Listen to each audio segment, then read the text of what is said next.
اهلا بيكم. يا صباح الخير ويا مساء الخير ونتفرج بالليل. المرة دي بقى مش فكرة تجربة، المرة دي فضفضة شوية وافتح قلبي ليكوا شوية زي ما انا كنت بعمل في كام فيديو عملتهم قبل كده.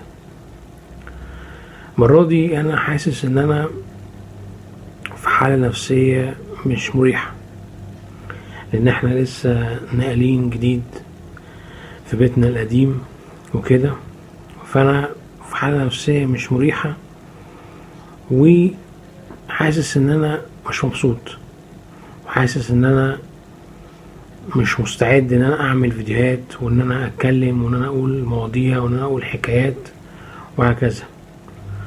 فمش عارف ابتدي منين، مش عارف اقول ايه، بس اللي انا عارفه واللي انا ملاحظ ان في ناس على الفيديو اللي فات اللي قبل اللي فات اللي هو بتاع مين وائل صديقي، حاسس ان في ناس واخده جانب وائل الصديقي بشكل غريب، مش فاهم ليه، مش فاهم السبب، مش فاهم.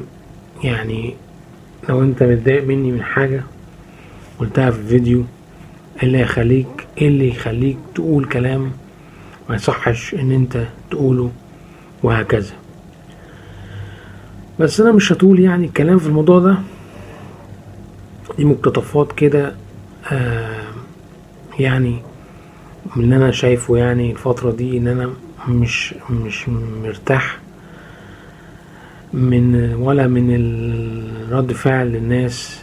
في بعض الناس، مش كلهم، بعض الناس رد فعل بعض الناس على الفيديو ده جالي كام تعليق كده ما عجبنيش صراحة. وحاجة كمان ان انا في حالة نفسية الحمد لله كويس، كل حاجة تمام، بس ان انا مش مرتاح شوية من فكرة النقل وكده، وان انا مش اوضتي مش منظمة، وحاسس ان الدنيا مش مريحة، فحاسس ان انا محتاج وقت علشان اعمل فيديوهات. وفي نفس الوقت برضو في مقولة كده بتقول ابدأ من حيث انت. يعني معرفش ارثر اش هو حاجة زي هو اسمه كده تقريبا، حاجة زي كده يعني اسمه حاجة اش، بيقول ابدأ من حيث انت، وكم كلمتين كمان بيقولهم فيما معنى الكلام، يعني ابدأ من اللي انت فيه بأي شكل يعني كان اللي انت فيه بقى، ده عامل ازاي او ده او عامل او شكله عامل ايه، المهم ان انت تبدأ باللي انت فيه. وانا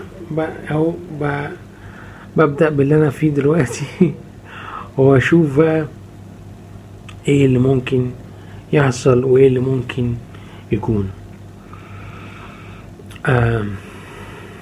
ممكن نبتدي بجزئية ان انا ما عنديش صحاب. انا الفترة دي يعني زي ما تقولوا كده ايه، قاعد مدة طويلة ما عنديش صحاب خالص. يعني عندي معارف، عندي ناس اعرفهم بالشكل، ناس اعرفهم يكلموني صباح الخير مساء الخير الكلام ده، بس ما عنديش حد فعلا صاحبي صديقي اقدر احكيله يحكيلي، اتكلم معاه يتكلم معايا، الحاجات دي كلها. الكلام ده مثلا بقالي حوالي من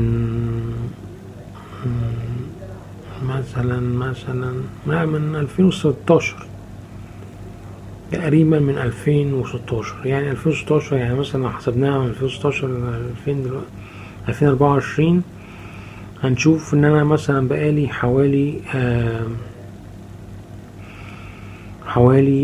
8 سنين، يعني 8 سنين ما عنديش صحاب. ودي حاجة انا حاسس ان هي يعني اتعودت عليها، يعني حاسس ان انا اتعودت على كده، وان انا الموضوع مبقاش مؤثر فيا قوي بقدر ما انا اتعودت، وان انا حاسس ان انا عادي. بس في نفس الوقت بعض الاحيان بحس ان انا محتاج حد اتكلم معاه، محتاج حد يسمعني، محتاج اخرج، محتاج اروح، محتاج الحاجات دي كلها. ف... فانا مش عارف ايه ممكن اعمله ان انا ممكن يغير الفكرة دي او يغير الجزئية دي من حياتي، ان انا يبقى عندي صحاب، يبقى عندي ناس اتكلم معاهم، يبقى عندي ناس قريبين مني. ويمكن كمان عشان انا بقيت شخص مختلف شوية، مبقتش شخص زي ما كان قبل كده، يعني تعمقت اكتر، قريت اكتر، شفت اكتر، مريت بتجارب اكتر. فممكن يكون ده سبب رئيسي ان انا اكون في الحالة النفسية دي او حالة الذهنية دي او الحالة دي اللي مخلياني ان انا ما يبقاش عندي صحاب. ده بكل صراحة يعني مش عارف ده ممكن يتغير امتى او يتغير ازاي، او ممكن ايه ممكن اعمله او ايه ممكن اغيره، مش عارف. بس اللي انا اعرفه ان انا لحد ما مرتاح كده، بس في بعض الاحيان مبقاش مرتاح وببقى محتاج فعلا حد اتكلم معاه، محتاج فعلا ان انا يبقى في حد في حياتي. حاجة كمان ممكن اضيفها في الجزئية دي، ان انا بقالي فترة طويلة ما عنديش صديقة او ما عنديش حبيبة. فاهمين قصدي؟ يعني الحب في حياتي مش يعني انا هقول لكم ان انا حبيت مرتين فقط. الحمد لله يعني ان انا دقت طعم الحب ودقت طعم المشاعر الجميلة دي، وقدرت ان انا اعبر، والشخص التاني والبنت التانية والشخص الاخر يعبر لي برضو على نفس الجزئية دي، نفس المشاعر دي. فكنت محظوظ ان انا دقت طعم الحب مرتين في حياتي يعني، وانا دلوقتي عندي 35 سنة. فاهمين قصدي؟ فانا بقالي حوالي بقى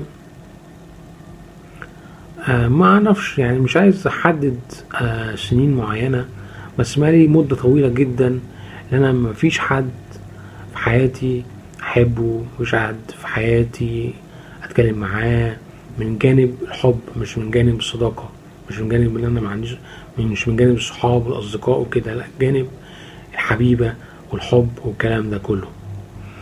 فانا ما عنديش الجزئية دي بقالي فترة برضو طويلة. مش عارف، انا حاسس ان انا بقيت حديد عامل، بس يعني ما اعرفش ايه السبب، ما اعرفش ربنا مقدر لي ايه او ربنا شايل لي ايه قدام ممكن اشوفه في حياتي، وايه اللي ممكن اعرفه او يعني اللي مقدر لي ربنا قدام ايه بالظبط هيكون، يعني هو ده اللي هيكون ان شاء الله وهشوفه في حياتي يعني. فانا ما عنديش الجزئيتين دول، وحبيت ان انا انوه عنهم ونتكلم عنهم واقولهم معاكم بكل صراحة، ومش حاسس ان انا ومش حاسس بخجل يعني مش حاسس ان انا خجلان وانا بقول كده ان انا ما عنديش صحاب، او خجلان ان انا ما عنديش حبيبة. عادي خالص، دي مشاعر ودي احاسيس واقدار ربنا مقدرها لكل انسان وكل بني ادم في الدنيا دي. فان شاء الله ربنا يغير الاقدار دي ويغيرها الاحسن ويغيرها الافضل، او لو كان ده هو ده الافضل ليا او ده الاحسن ليا يبقى احسن افضل، ان انا يعني اعيش كده، ودي تبقى حاجة كويسة او تبقى حاجة جميلة ان انا اعيش. يعني لو ربنا مقدر لي ان دي حاجة الاصلح لي يبقى خلاص، يبقى ده الافضل ليا. فاهمين قصدي؟ ممكن يكون مثلا اعرف ناس مثلا اصدقاء مثلا او صحاب سوء ولا حاجة يبوظوا لي حياتي، يدخلوني في سكك مش لطيفة، سكك مش كويسة وهكذا. فاهمين قصدي؟ فانا شايف ان يعني الاقدار بتاعت ربنا هي الاصلح وهي الافضل وهي الاحسن، ولو ربنا مقدر لي كده يبقى ده افضل ليا ويكون ليا احسن وكده. شكرا ليكم ان انتوا اتفرجتوا للحظة دي والوقت ده لحد الحتة دي، واشوفكم في فيديو جديد ان شاء الله. وكان معكم وائل، مع السلامة.